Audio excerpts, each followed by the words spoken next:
भारत माता की।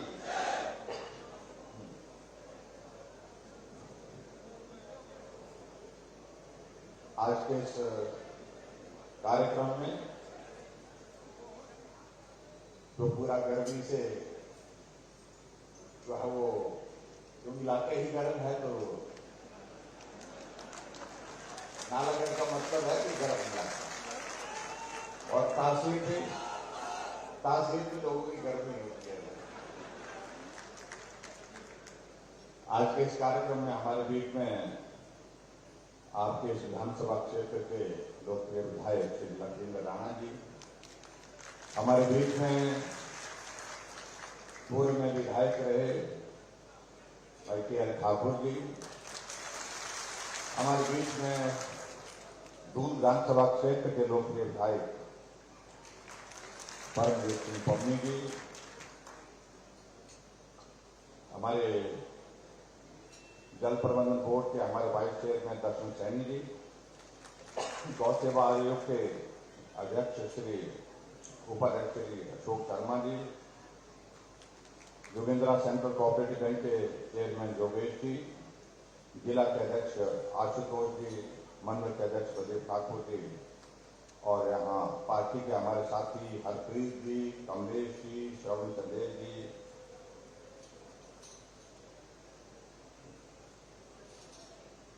और यहाँ उपस्थित सभी हमारे अधिकारी जिनमें CO PGMDA रीटा वर्मा जी, डिप्टी कमिश्नर कृतिका जी, SP पति मोहित चावला जी,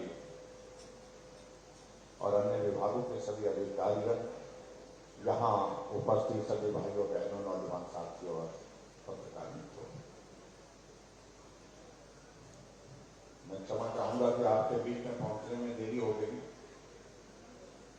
हम सुबह से दिल्ली से चले हैं, दिल्ली से चौपाल पहुंचे, चौपाल के बाद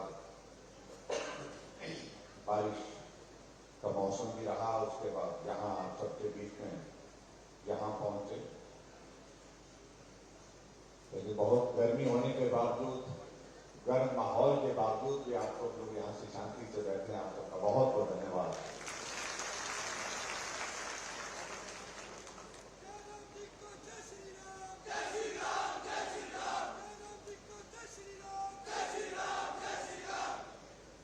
नालागढ़ विधानसभा क्षेत्र जो हमारे बिल्कुल बॉर्डर के साथ लगता है, दूसरे राज्य के साथ, नालागढ़ के बाद हिमाचल, और हिमाचल के फिर हमारे सारे इलाके, तो एक तरह का हमारा ये प्रवेश द्वार, और प्रवेश द्वार के सभी हमारे साथी यहाँ जो बैठे हैं, मैं आप सबको बहुत बहुत बधाई देता हूं कि नालागढ़ का ये क्षेत्र और इस क्षेत्र के विकास के लिए सदैव आप हमको मिलते रहे, बात करते रहे, मांग करते रहे, और हम भी आपके बीच में आते रहे, आपकी बात को सुनते रहे, और सुनते ही नहीं मानते भी रहे। और आज इसलिए अगर मैं नालागढ़ में यहाँ फिर आया हूं, तो मैं यहाँ देख रहा हूं कि अभी हम मेरी दाई तरफ कैमरे करते हैं, बाई तरफ बाई तरफ यहाँ पर शीला पटकाएं अपना इंतजार कर रही है पर्दा उठने का। 15 उद्घाटन और 4 शिलान्यास के कार्यक्रम यहाँ पर आज के दिन यहाँ पर होने वाले हैं, और जिनमें कुल मिलाकर के 87 करोड़ रुपए के उद्घाटन और शिलान्यास आपके विधानसभा क्षेत्र के विकास के लिए हो रहे हैं। इसके लिए मैं आप सबको बहुत बहुत बधाई देता हूं।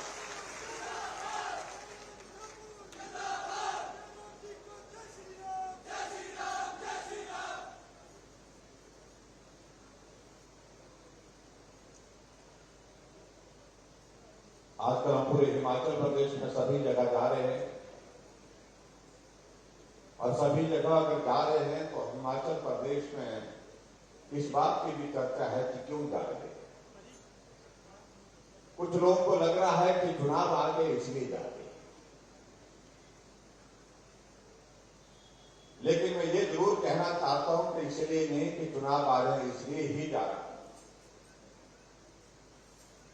मैं हिमाचल प्रदेश के लोगों का आभार करने के लिए हर विधानसभा क्षेत्र में जा रहा हूं, क्योंकि हिमाचल प्रदेश के गठन के 75 वर्ष पूरे हुए हैं और 75 वर्ष के इस कालखंड में हिमाचल ने बहुत तरक्की की है। हर क्षेत्र में हिमाचल आगे बढ़ा है, कठिन परिस्थितियों के बावजूद भी।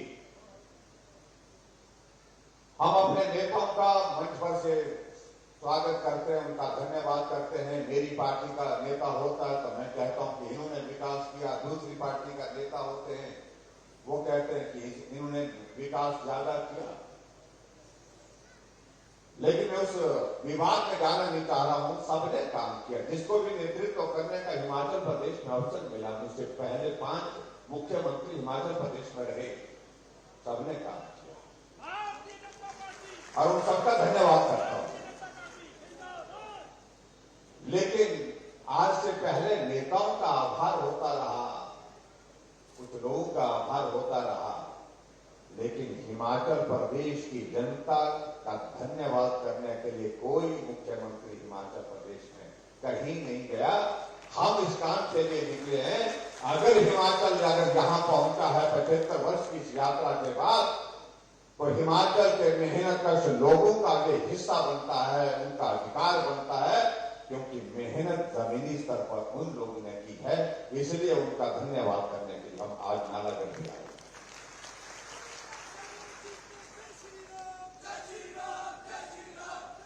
और मुझे लगता है कि इसको राजनीति में ठीक करने की आवश्यकता भी है।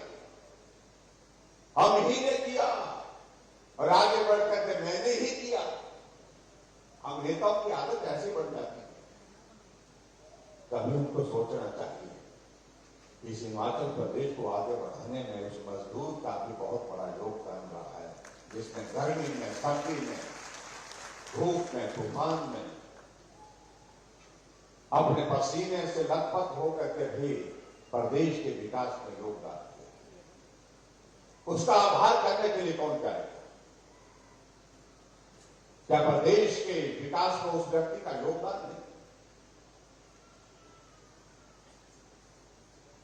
चाहे वो किसान है, बागवान है, मजदूर है, कर्मचारी है, अधिकारी है, सब लोगों का योगदान हिमाचल के विकास में। तो ये धन्यवाद कुछ चंद लोगों तक ही सीमित रहे। मुझे लगता है कि इस रिवाज से बाहर निकलना चाहिए। मैं हमेशा बात कर रहा हूं रिवाज बदलने की, तो रिवाज बदलने की बात अगर मैं कह रहा हूं तो ये भी एक रिवाज बन चुका है। इस रिवाज से बाहर निकल करके पूरे देश के, प्रदेश के लोगों के लिए जिस प्रकार से आदरणीय प्रधानमंत्री नरेंद्र मोदी जी ने आजादी के 75 वर्ष पूर्ण होने पर पूरे देश भर में अमृत महोत्सव के अनेकों कार्यक्रम के आयोजन किए हैं, और जिसमें हिमाचल और हिमाचल के अलावा दूसरे सभी देश के सभी प्रदेशों के लोगों को अलग अलग कार्यक्रमों के माध्यम से उनको याद किया जा रहा है, उनके योगदान को स्मरण किया जा रहा है, उनको आभार व्यक्त किया जा रहा है। जब ये सारा विषय हमारे ध्यान में आया तो हम इस बात को देख करके सोचने लगे कि हम चुनाव के बहुत करीब है, ऐसे में कार्यक्रम करें तो करेगा, कौन से कार्यक्रम होने चाहिए। मेरे दिमाग में बहुत बड़ी एक श्रृंखला थी कार्यक्रमों की, लेकिन समय अभाव के कारण ये संभव नहीं था कि मैं बड़े अलग अलग विभागों के कार्यक्रम, इसलिए मैंने कहा कि एक ही कार्यक्रम करेंगे। हम हिमाचल के मेहनतकश जनता का आभार करने के लिए हर विधानसभा क्षेत्र में जाएंगे, और इसके लिए आज मैं नालागढ़ विधानसभा क्षेत्र में विशेष तौर से आपके बीच में आया हूं। आप सबका आपकी बहुत बहुत आभार, क्योंकि हिमाचल अगर जहां पहुंचा है तो आप सबका भी बहुत बड़ा योगदान है। और मैं समझता हूं इस बात की भी आवश्यकता है कि हिमाचल जब बना था 15 अप्रैल 1948 को, उस वक्त हिमाचल की परिस्थितियां क्या थी, ये भी बहुत आवश्यक है हमारी पीढ़ी के सामने रखने की। क्योंकि यहां पर जितने भी लोग बैठे हैं अधिकांश लोग वो हैं जिन्होंने हिमाचल जब बन गया तो उसके बाद रहने दिया। इसलिए हम सब का ये दायित्व बनता है कि हम हिमाचल को समझे, जाने कहां से शुरू हुए थे, आज हम कहां पहुंचे। मैंने एक कार्यक्रम में इस तरह से खुले कार्यक्रम में लोगों से पूछा कि मैं आपसे जानकारी चाह रहा हूं, क्या आप बता सकते हैं कि हिमाचल प्रदेश जब बना था 15 अप्रैल 1948 को, उस वक्त हिमाचल प्रदेश में कितने जिले थे? कोई भीड़ भरे इस पंडाल से उठने की स्थिति में नहीं हो पाया, क्योंकि किसी ने याद रखने की जरूरत ही महसूस नहीं की। भाई और बहनों, ये बहुत आवश्यक है, इतिहास नहीं भूलना चाहिए। हम कहीं भी पहुंच जाए तरक्की करते हुए, विकास करते हुए, लेकिन अपने अतीत को नहीं भूलना चाहिए। जब हिमाचल बना था उस वक्त मात्र 4 जिले थे, और आज की जानकारी सबको कि आज हिमाचल प्रदेश में 12 जिले। जब हिमाचल बना था उस वक्त हिमाचल की पॉपुलेशन, आबादी जो है वो 11 लाख थी। आज हिमाचल की पॉपुलेशन जो है वो 72 लाख से ऊपर है। जब हिमाचल बना था उस वक्त हिमाचल की साक्षरता दर 4.8% थी, और आज हिमाचल प्रदेश की साक्षरता दर पूरे देश में केरल के बराबर है, और केरल से आगे भी हो सकती है। अगर सारे सर्वेक्षण की अगर हम बात कहें तो उससे आगे भी हो सकती है, जो 90% से भी आगे है। जब हिमाचल बना तो उस वक्त हिमाचल प्रदेश में 228 किलोमीटर सड़क थी। आज हिमाचल प्रदेश में 39,500 किलोमीटर सड़क है। ये इतिहास है। मैं चंबा से जहां से मिंदर के मेले में जाकर के इस कार्यक्रम की शुरुआत करने के लिए गया था, वहां सामने प्रदर्शनी लगी, यहां भी प्रदर्शनी लगी है। मेरा आप सबसे विनम्र आग्रह है कि प्रदर्शनी देख करके जाए। हिमाचल तब और हिमाचल अब, इसको देखने क्या, और उसमें आप देखेंगे कि जब हिमाचल 1948 से पहले की तस्वीरें, चंबा के पांगी घाटी में एक नदी को पार करने के लिए लोगों ने घास की रस्सी बना करके पुल बनाया हो, तो उस पुल के ऊपर से गुजर रहे थे, उसका फोटो अभी तक भी प्रदर्शनी में लगा। पुल नहीं होते थे। रावी नदी को पार करने के लिए भैंस की खाल में हवा भर के उसको फुला दिया जाता था, और उसका सहारा लेकर के उस नदी को पार किया जाता था। अगर कहीं वो हाथ से टूट गया तो नदी में ही समाहित हो जाती थी। ये दौर था। अब कल्पना कर सकते हैं उस वक्त के जीवन में। लेकिन आज हिमाचल प्रदेश में हम आगे बढ़े, कठिन भौगोलिक परिस्थितियां, लेकिन उसके बावजूद भी हमारे क्षेत्र में आगे बढ़े। इसलिए भाइयों बहनों, ये सारी बातों को मुझे लगता है कि जानने की आवश्यकता है, पहचानने की आवश्यकता है। आप सबके आशीर्वाद से मुझे हिमाचल प्रदेश में 5 साल का कार्यकाल पूरा होने लगा, और मुझे आप सबका आभार व्यक्त करना है कि आप सबने बहुत बड़ा सहयोग दिया है, साथ दिया, आगे बढ़ने के लिए हौसला दिया, क्योंकि मेरे लिए नया काम था। मैं हिमाचल की विधानसभा के अंदर पिछले 25 वर्षों से सत्ता भी देखी, विपक्ष भी देखा, लेकिन इस दायित्व पर काम करने का मेरा पहला अवसर था। लेकिन मैं इस बात को लेकर के कई बार थोड़ा सा मुझे अफसोस जरूर होता है कि कहने के लिए हम 5 वर्ष कहते हैं, कि सही मायने में काम करने का अवसर तो 3 वर्ष मिला, 2 वर्ष तो कोविड के नाम पर, और इसलिए एक दौर तो ऐसा बनता है हमारे लिए भी, हम भी कोविड के बिना काम कर सके, उसके लिए आशीर्वाद। हमारे साथी आजकल बहुत परेशान, और बहुत परेशान होने की वजह यह है कि आजकल मुख्यमंत्री जा रहे हैं, तंबू लगा रहे हैं, बड़े बड़े तंबू लगा रहे हैं। मैंने कहा भी हम तो जा रहे हैं, जहां तक मैंने कहा तुम लोग तंबू की बात कर रहे हैं, हमारा तंबू तो दिल्ली में भी गड़ा हुआ है, हमारा तंबू तो प्रदेश में भी गड़ा हुआ है, और ये तंबू नहीं उखड़ने वाला 25 साल तक। देश में भी और प्रदेश में भी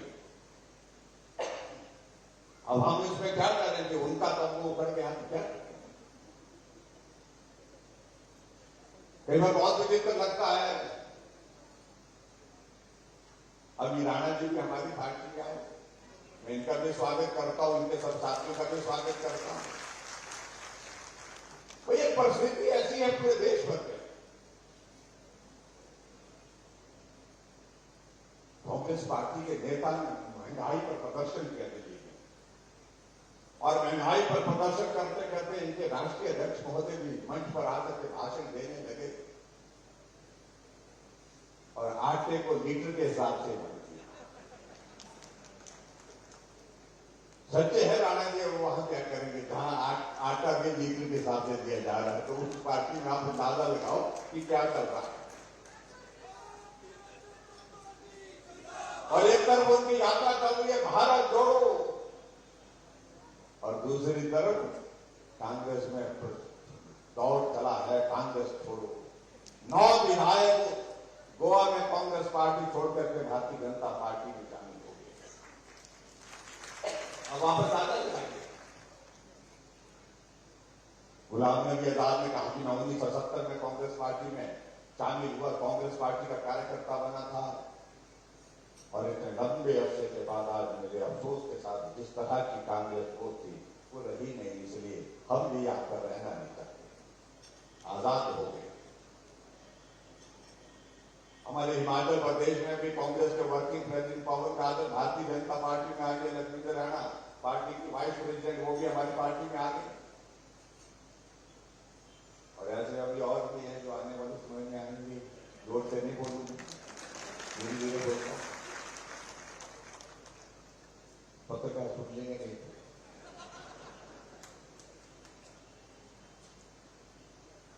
लेकिन हकीकत यह है कि वहां रह करके करेंगे क्या?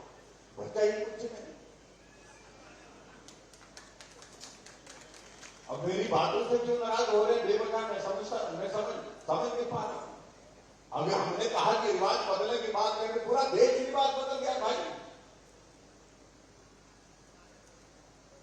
अब यही देखिए, हमारा पड़ोस का राज्य हरियाणा, जहां पर हमारी पार्टी के लोगों की जमानत जब्त होती थी, ज्यादा सीटों पर जमानत करते थे, लेकिन रिवाज बदला। 2014 में पार्टी की सरकार बनी, 2019 तक सरकार चली, और उसके बाद फिर चुनाव हुआ, फिर सरकार बनी, मनोहर लाल खट्टर जी चले हैं, मुख्यमंत्री हैं। रिवाज बदला ना। अभी हाल ही में चुनाव हुए उत्तराखंड के, उत्तराखंड जब से बना है तब से वहां पर 5 वर्ष के बाद कोई सरकार रिपीट नहीं हुई, लेकिन अब की बार रिवाज बदला, भाजपा की सरकार की, फिर भाजपा की सरकार। उत्तर प्रदेश में 37 वर्षों से हर 5 वर्षों के बाद सरकार बदल रही थी, अब की बार रिवाज बदला, योगी जी थे, योगी जी फिर आ गए। गोवा, मणिपुर, गुजरात में पिछले 30 वर्षों से बदला है तो बदला है, चला तो चला। इसलिए हमने कहा कि भाई हिमाचल में भी बदलेंगे, जब पूरे देश में बदल रहे तो हिमाचल में क्यों नहीं बदले? और एक कांग्रेस के नेता ने कहा कि बड़े बड़े नहीं बदल पाए, राजा साहब थे, 6 बार थे, और वो नहीं बदल पाए। और मुझे कहा कि जयराम तो किस खेत की मूली है, ये सोच क्या दिखाती है? अभी तक भी उनके दिमाग में बात बैठी है कि वो बड़े हैं और हम सब लोग छोटे। मैंने उनको कहा कि कई बार ऐसा भी होता है कि सारे काम बड़े लोग करते हैं, ये जरूरी नहीं है, कई बार छोटे लोग भी बड़े काम करते हैं। और इसलिए मैं आप सबके बीच में कहना, आओ सब छोटे लोगों मिल करके चलो, अब की बात रिवाज बदल कर देंगे, जो बड़े बड़े नहीं कर पाए हम छोटे लोग उसको मिल करके करेंगे। ये मैं आपके बीच में कहना चाहता हूं, और इसको करके दिखा। हमारे देश के प्रधानमंत्री नरेंद्र मोदी जी एक ऐसा नेतृत्व तो देश की जरूरत है। वर्षों के बाद ऐसा नेतृत्व मिला जो निर्णय करता है, जो आगे चलता हुआ दिखता है। भारत, ऐसे लगता है कि भारत के प्रतीक के नाते जो है, जैसे जहां भी जाते हैं ऐसा लगता है कि भारत सिर उठा करके चल रहा है और हिमाचल के साथ उनका संबंध किस प्रकार का है आप देख सकते हैं। जब भी हिमाचल आते हैं तो कहते हैं मैं अपने घर आया हूं, ऐसा लगता है मुझे। और हम हिमाचल वासियों के लिए सौभाग्य रहा, हमारी पार्टी के प्रधानमंत्री का अटल बिहारी वाजपेयी जी रहे, चाहे अभी वर्तमान में नरेंद्र मोदी जी हैं, दोनों हिमाचल के प्रेम को कभी, हिमाचल के स्नेह को कभी भूल नहीं सकते। अटल जी के हर बार हर साल मनाली के प्रीणी के गांव में आते थे, 7 दिन रुकते थे, 4 दिन 5 दिन रुकते थे। जब प्रधानमंत्री थे तब भी आते थे। और हिमाचल के इस नालागढ़ बद्दी बरोटीवाला के इस इलाके को उठाने में जो हम कभी जीवन में भूल नहीं सकते हैं, तो किसी का योगदान रहा तो नाम सिर्फ एक है, जिनका नाम अटल बिहारी वाजपेयी है। इंडस्ट्रियल पैकेज दिया और उन्होंने कहा कि हिमाचल जैसे पहाड़ी राज्यों में इंडस्ट्री नहीं जा सकती है तब तक, ये जब तक यदि वहां पर पैकेज नहीं दिया, वहां से लोगों को सुविधा, वहां जो है हमारे इंडस्ट्री सेक्टर के लोगों के लिए सुविधा नहीं। और वो पैकेज आने की वजह से आज हमारा भर्ती नेशनल नहीं इंटरनेशनल मानचित्र, अंतर्राष्ट्रीय मानचित्र पर है। हम एशिया के नंबर 1 फार्मा हब के रूप में जाने जाते हैं। बद्दी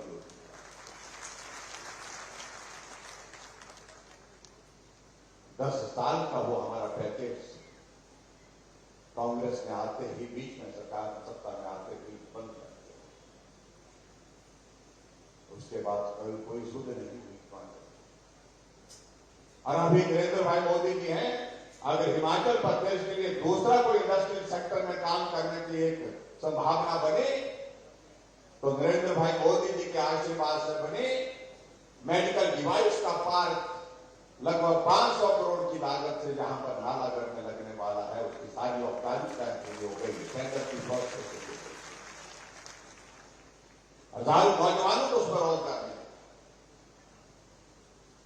और उसके साथ साथ में बल्क ड्रग फार्मा पार्क जो है ऊना में लग रहा है हमारे हिमाचल प्रदेश में। 1000 करोड़ रुपए का इन्वेस्टमेंट हिमाचल प्रदेश में केंद्र सरकार मदद के रूप में करेगी।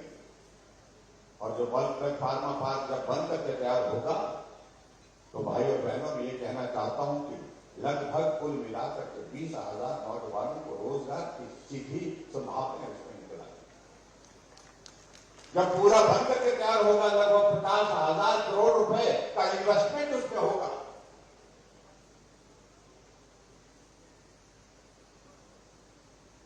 लेकिन कई बार हमें विचित्र लगता है, कांग्रेस के लोग बोलते थे मोदी जी आए लेकिन दिया कुछ नहीं, बिना आए सब कुछ दे करके चले गए। और मोदी जी ऐसे नहीं है तो मंच पर आकर के वो घोषणा करने वाले नहीं। जहां की जो जरूरत है वो जहां उन जब भी लगता है उसी तरह से उनको पूरा करते हैं।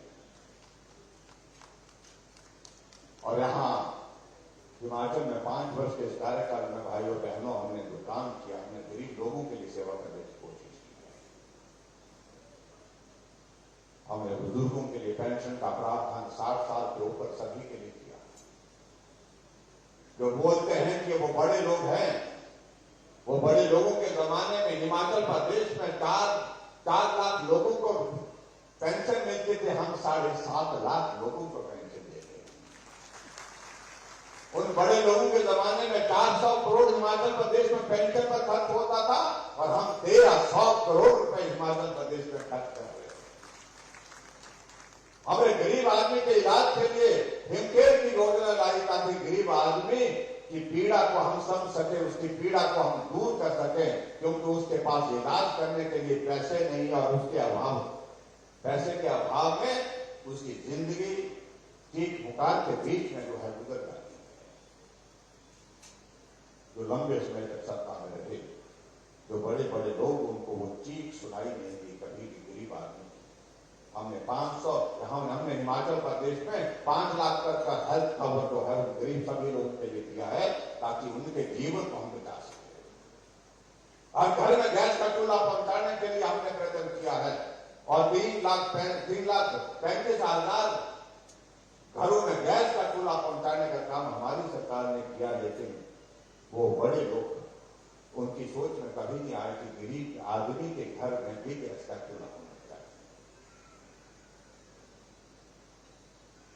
हमने हिमकेयर के साथ में और सहारा योजना के अंतर्गत उस गरीब आदमी के लिए जो बिस्तर पर पड़ा, कोई बीमारी ऐसी लग गई है जिस बीमारी का इलाज जब तक वो जीवित है तब तक चलता रहेगा, वो चल नहीं सकता, अपना काम खुद नहीं कर सकता है, ऐसे लोगों के लिए हमने हिमाचल प्रदेश में सहारा योजना की शुरुआत की। और पहले हमने सोचा था कि 5,000 6,000 लोग होंगे, लेकिन मालूम पड़ा अब तो 20,000 लोग ऐसे निकले हिमाचल में जो बिस्तर पर पड़े हैं, अपना काम खुद नहीं कर सकते हैं। हम 3,000 रुपए उनकी मदद के लिए हर महीने उनके खाते में डाल करके सेवा करते हैं। ये अंतर है सोचने और समझने का। या माता बहनें बैठी हैं जहां जो काम के लिए निकलती है, काम के लिए जाती हैं, आती हैं, हमने कहा आने जाने के लिए उनको भी कठिनाई होती है, थोड़ा मदद करना चाहिए उनके लिए। हमने कहा कि आबादी का आधा हिस्सा महिलाओं का है, इसलिए आने जाने का किराया उनसे आधा लिया जाएगा। हमने करके दिखाया। और कांग्रेस वाले बोलते हैं जब हम आएंगे तो हम ये करेंगे, गारंटी दे रहे, जिनकी अपनी गारंटी है नहीं वो गारंटी दे रहे, और हमने इस चीज को करके दिखाया। हमने हिमाचल प्रदेश में हर एक गरीब आदमी के लिए, जो मध्यम वर्ग का आदमी है, उनसे बिजली के किराए में कैसे मदद हो सकती है, उसके लिए 125 यूनिट हमने जीरो बिल के साथ दिए। और आपने देखा हो कि जुलाई महीने का बिल आया तो कितना आया, जीरो बिल आया। लेकिन कांग्रेस वालों को ऐसा लगा, पहले तो हमको कहते रहे कि मुफ्त फोर बना दिया, और अब घोषणा कर रहे हैं, गारंटी दे रहे हैं, हम आएंगे तो हम आपको 300 यूनिट फ्री देंगे। आएंगे तो ना, जब आने देंगे तो ना, जब आने ही नहीं देंगे तो क्या करें भाई, कोई गुंजाइश नहीं। और गुंजाइश छोड़नी भी, ये सारी बातें बहुत लंबी जाएंगी, इन बातों को लेकर के मैं बात करता रहूं तो शाम हो जाएगी। आप लोग काफी देर से बैठे हैं और मैं इस बात को देख रहा हूं, बहुत कुछ किया यहाँ नालागढ़ में, और आपके इस क्षेत्र के विकास के लिए हमारी जिम्मेवारी क्या, हमने इस बात को हमेशा कहा, और आज भी मैं इस बात को कह रहा हूं। 2-3 मुद्दों को लेकर के आप लोगों ने यहां पर बात कही है। एक विषय जो हमारा ट्रस्ट यूनियन का विषय है, जो मदद उसमें कर सकते हैं, जो रास्ता उसमें निकाल सकते हैं, निकालने की कोशिश कर रहे हैं। मैं इतना जरूर कहना चाहता हूं क्योंकि यूनियन में बहुत बड़ा रोल है, उनकी बहुत महत्वपूर्ण भूमिका है, और हिमाचल प्रदेश में उसके लिए जो भी किया जा सकता है वो करने की हम कोशिश करेंगे, ये मैं आपको विश्वास दिलाता हूं। दूसरी बात ये भी कही गई, तो हमारे गुड्स टैक्स की जो हमारी बात है, जो पेनल्टी और जो इंटरेस्ट की जो बात कही गई, इसको भी हम जानने कर रहे हैं, रास्ता कुछ निकालने की कोशिश कर रहे हैं। सच कहता हूं, अगर कोविड का दौर नहीं होता तो शायद निकल चीजें बहुत सरल होती, आसान होती हमको आगे करने के लिए, लेकिन कोविड के कारण बहुत सारी चीजें हमारी भी प्रभावित हुई है, क्योंकि पूरी इकोनॉमी प्रभावित हुई, इस कारण से कठिनाई है। लेकिन फिर भी उसके बावजूद उसका रास्ता निकालने के लिए हमने अधिकारी को कहा है कि इसका कुछ रास्ता निकालो ताकि मदद हो सके, क्योंकि ये भी बहुत बड़ा वर्ग को अगर हाथ होगी, ये मैं आपके बीच में कहना चाहता हूं। और जहां तक बात रहती है यहां पर, जहां हमारे दोनों नेता में, हमारे लिए खुशी की बात है, 2 नेता हमारे यहां पर एक मंच पर हैं, इसलिए एक ताली को बजानी चाहिए सबको, और मिलकर के चलेंगे, इकट्ठा होकर के चलेंगे, सब भारतीय जनता पार्टी के लिए काम करेंगे, नरेंद्र भाई मोदी जी को मजबूत करने के लिए काम करेंगे। ये हम सब लोगों की ओर से एक उम्मीद भी है दोनों नेताओं से, और दोनों नेता इसमें मिलकर के काम करें, कैसे करें, रास्ते निकलते हैं। और मैं ये भी कहना चाह रहा हूं, स्वाभाविक रूप से दोनों नेता इस विधानसभा क्षेत्र के अंतर्गत जो है लोगों की समस्याओं के लिए समर्पित होकर के जिस प्रकार से काम कर रहे हैं, तो हम दोनों के प्रति सम्मान का पूरा ख्याल रखेंगे। ये इसको हम पार्टी के स्तर पर हम सोचेंगे, जो भी निर्णय होगा उस निर्णय के साथ सबको मिलकर चलना है। और ये मैं जरूर कहना चाहता हूं, ये नालागढ़ अब ये 2 होने के बावजूद भी नहीं आए ना, तो फिर मैं आपको कहूं कि फिर मैं नाराज हो जाऊंगा, सख्त सख्त नाराज हो जाऊंगा। और नेताओं को सम्मानजनक स्थान पर रखना ये हमारे जिम्मे इसकी चिंता आप करेंगे, हम करेंगे। वहां यहां जो बात कही भाई, हमने बहुत सारी चीजें यहां पर कह दी, लेकिन फिर भी उसके बावजूद कुछ बातें यहां कही गई। मैं एक एक घोषणा के लिए मैं समझता हूं कि जाना उसमें कठिन हो जाएगा।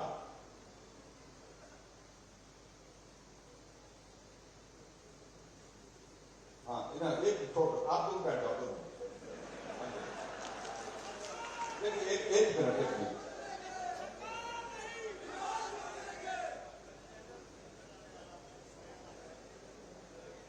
ये दोनों अलग अलग है ना, दूर दूर है क्या? हाँ जी, देखिए ऐसा करेंगे, मैं ऐसे कर लेता हूं, ये दोनों की दोनों लिस्टें मैं अपने साथ लेके जा रहा हूं और दोनों के साथ बैठक कर रहे हैं। और मैं जो दोनों जो है बैठ करके हम तीनों बैठेंगे, मैं भी बैठूंगा साथ में, तो मुझे बैठना पड़ेगा और तीनों बैठेंगे। जो इसमें किया जा सकता है वो निश्चित रूप से करेंगे और जल्दी करेंगे, ये मैं आपको विश्वास दिलाता हूं। और मैं इस बात को लेकर के एक एक चीज में जाना नहीं चाह रहा हूं। अब हमारे तीसरे भी आगे हैं। अब इनको यह है कि ये इलाका इनका नहीं है, लेकिन इनके इलाके का कोई मसला, क्या मसला है? अब मैं इन तीनों के साथ बैठना पड़ेगा। ये बातें कही है ना, तीनों के साथ बैठेंगे, इसके हम समाधान निकालेंगे। हमने आज भी हम चौपाल में भी गए, बड़ी लंबी सूची दे दी विधायक महोदय जी ने वहां पर। हमने कहा कि इतनी बड़ी सूची भाई संभव नहीं है, आपको मांगने की बारी मेरी है, आपकी नहीं है। इसलिए हमने कहा कि अब हमको आप आशीर्वाद दीजिए ताकि आने वाले समय में रिवाज बदल करके फिर आपके बीच में आए, फिर आप जो बोलेंगे वो करेंगे। तो इसलिए ये भी कही है, इन्होंने भी तो बात कही है, दो तीन चीजों को लेकर के वो भी हम बैठ करके बात करेंगे। लेकिन मेरा आप सबसे निवेदन है कि भाई अब हमको हर हालत में ये नाला गढ़ चाहिए। दून तो चल ही रहा है साथ में, लेकिन ये भी साथ में चाहिए और पूरा सोलन साथ चाहिए। और यहाँ का इलाके का जो मैसेज संदेश जो है पूरे हिमाचल प्रदेश में जाता है, क्योंकि बनने का इलाका है। और बनना ही बोलते हैं ना, बनना मतलब और बाउंड्री। अब बाउंड्री से जो है वो बिल्कुल एक कोने से दूसरे कोने तक आवाज आनी चाहिए। और मैं यही बात कहूंगा, नालागढ़ से लेकर के किन्नौर तक, भरमौर तक जो है पूरे हिमाचल प्रदेश में अब की बार रिवाज बदल करके छोड़ेंगे और आदरणीय मोदी जी को मजबूत करके हिमाचल प्रदेश में सत्ता भारतीय जनता पार्टी की फिर से स्थापित करेंगे और उनके आशीर्वाद से फिर हिमाचल प्रदेश को विकास की दिशा में आगे बढ़ाने में हम सब लोग काम करेंगे। आज के इस कार्यक्रम में एक निवेदन और करना चाहता हूं। 24 तारीख को आदरणीय प्रधानमंत्री जी मंडी आ रहे हैं और जितने भी नौजवान हैं, नौजवान का मतलब ये नहीं है कि भाई जो अपने आप को नौजवान समझते हैं, अब हम भी नौजवान ही मानते हैं अपने आप को, ऐसा नहीं है कि नौजवान नहीं, तो मानने पर डिपेंड करता है। तो मेरा आप सबसे भी निवेदन है कि भाई हमने यूथ रैली रखी है, इस बात की ऐतिहासिक रैली मंडी में होने वाली है 24 तारीख को। 24 तारीख को 10 बजे मंडी में पदर के मैदान में आप आइए, आपका स्वागत है, वहां पर आपका स्वागत करेंगे और मुझे पूरा भरोसा है आप बड़ी संख्या में उसमें पहुंचेंगे। जो हिमाचल प्रदेश में यात्रा निकाल रहे हैं बेरोजगारों की, जो हिमाचल प्रदेश में यात्रा कर रहे हैं नौजवानों के लिए, जिन लोगों को 50 वर्ष तक सत्ता में रहने का अवसर प्राप्त हुआ, वो लोग कह रहे हैं कि नौजवानों को रोजगार की संभावना है, वो बेरोजगारी की बातें कर रहे हैं। अगर आज हिमाचल प्रदेश में अगर बेरोजगारी सबसे ज्यादा रही है तो उसमें उन लोगों का योगदान सबसे ज्यादा जो लंबे समय तक सत्ता में रहे हैं। तो इसलिए मैं उससे ज्यादा कुछ नहीं कहना चाहता हूं भाई और बहनों, मैं आप सबको सादर आमंत्रित करता हूं, आप सब मंडी आइए और मंडी आकर के हम सब लोग जो है आदरणीय प्रधानमंत्री जी का जहां अभिनंदन करेंगे, स्वागत करेंगे, वहां पूरी ऊर्जा के साथ नौजवान वहां पर उस मंडी के मैदान में कर देंगे और हिमाचल प्रदेश में एक आवाज होगी कि अब की बार विवाद बदल करके छोड़ेंगे, अब की बार रिवाज बदलेंगे। इस संदेश के साथ हम वहां से उस दिन कार्यक्रम को पूरा करेंगे। इतनी बात कहते हुए आज के इस कार्यक्रम में आप बड़ी संख्या में यहाँ पर पहुंचे, आप सबका बहुत बहुत धन्यवाद, बहुत बहुत नमस्कार। और मैं माननीय मुख्यमंत्री जी, आपका आभार।